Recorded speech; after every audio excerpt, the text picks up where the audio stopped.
This is an introduction on how to draw trees. And the first thing you need to do is look outside your window and actually look at some trees. If your view doesn't have a great tree, just Google search tree silhouette. Understand how the tree branches work and how the leaves build off of that to form the type of tree that you would like to draw. When you first start to draw trees, they tend to look like little lollipop trees, and the trunks tend to be way too big. So first start off by narrowing the trunk in proportion to the leaves, and also making the leaves larger, much larger in comparison, to get the overall proportion between trunk and branches off. Next, create a fork in your trunk. This will make your tree not look like a lollipop. I'm working on the asymmetry of the leaves, so it's not perfectly round. When you're dividing the trunk, you could even work on some asymmetry with the size of your branches. All of these are basic steps to get you started. Now, for drawing your tree, start off with some ground, and remember, keep that trunk small. So you want to narrow the trunk.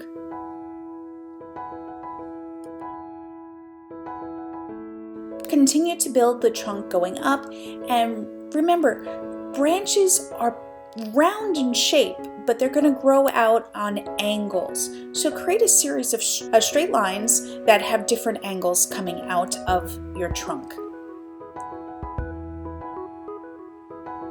As they move further out, you can have them fork out into smaller branches. Remember, they need to be larger toward the base of the tree and get smaller as they move further out.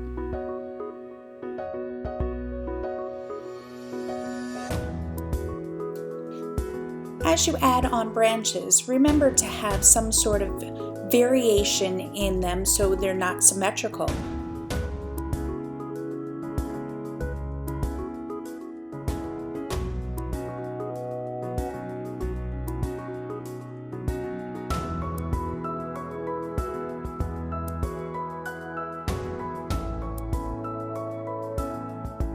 Continue to add detail and variation by adding texture to your trunk and by adding the roots of the tree.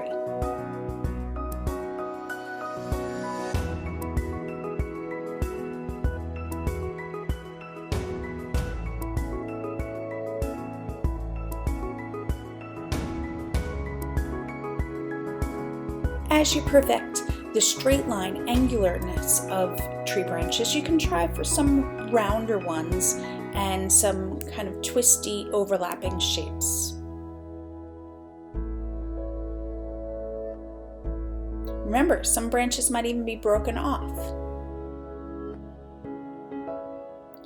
And my favorite bit of advice is to think about what you would draw if you were highly caffeinated. If you just drank a lot of coffee, you want to draw squiggly lines. So start by drawing like a Y shape with squiggly lines, and then have some other lines coming off of it. And then once you have those base lines, all you have to do is mirror them and create more tree branches from them.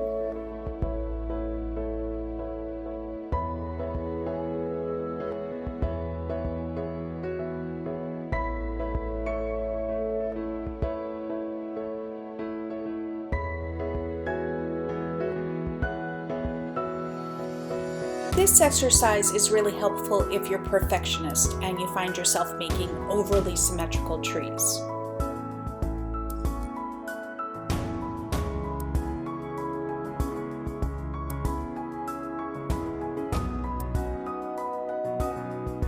You can also try the same method but with more angular shapes and draw a Y and some zigzags, and then use that as your foundation for creating more tree branches.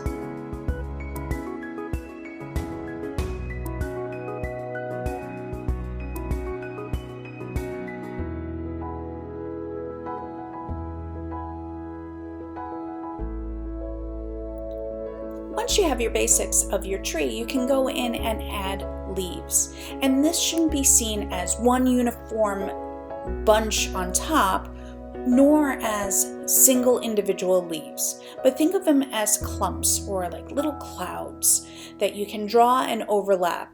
And they're going to be behind the branches and on top of each other and in different sizes. And of course, they are going to be asymmetrical.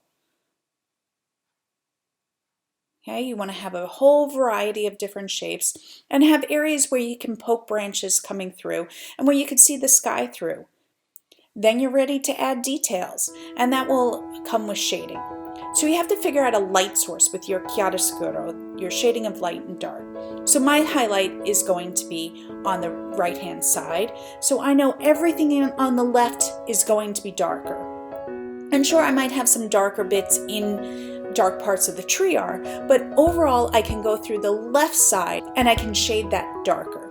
And for this, I'm just using a standard HB pencil, similar to a number 2 pencil, and I'm just pressing harder on the areas that I would like them to be darker.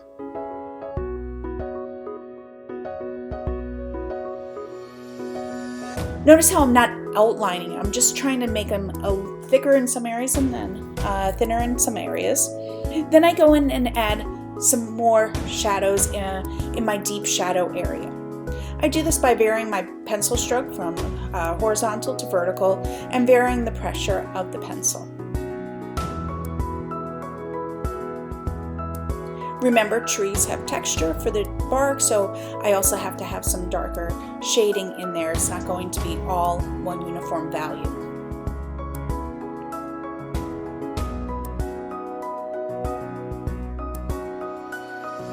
And then when you go to shade the leaves, you're going to be applying the same concept with chiaroscuro. The bottom left of each of those bunches is going to be slightly darker, and then you'll have some dark patches within. You can use a variety of different pencil strokes, from like little tiny circles to drawing little zigzags and swirly things. You don't want to draw individual leaves though. You want to draw more like clumps and shading and try to get the basic texture of your tree.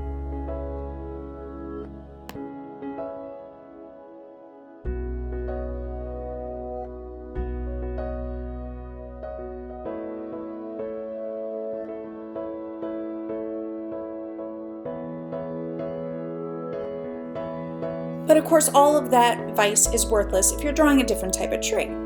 Think of more evergreens and the type of styles of the branches. They're also asymmetrical. You don't see as much of the trunk. You could also look up silhouettes of these tree branches to get an idea of the basic shape.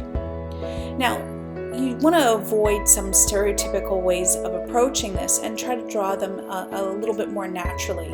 I like to consider the basic shape of the leaves going off of a trunk, not perfectly symmetrical, but with some variation, and I sketch it out very lightly first.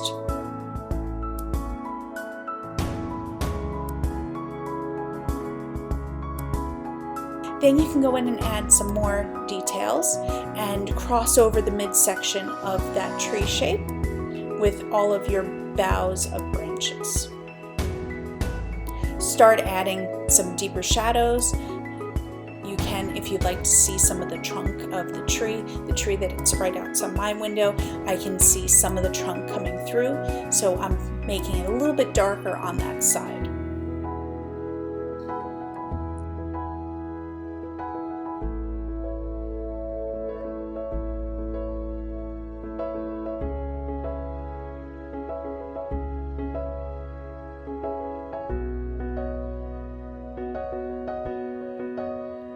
And then go through and start adding a little bit more details, a little bit more dark shadows in some of the areas to emphasize the dark leaves on the tree or the needles on the tree.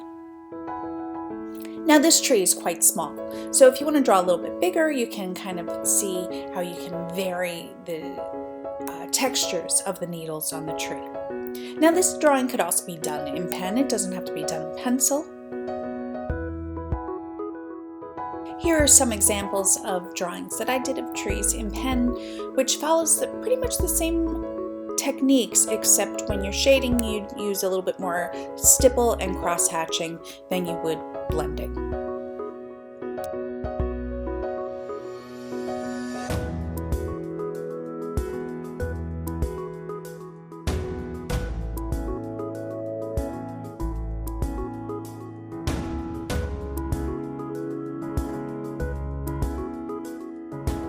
If you're drawing a series of trees, you need to consider atmospheric perspective, and that things in the foreground are going to be darker and more details, and trees or landscape in the background is going to be lighter and have less detail. That's a key part for drawing landscapes. And you could also check out my video on drawing a 6-value zone landscape.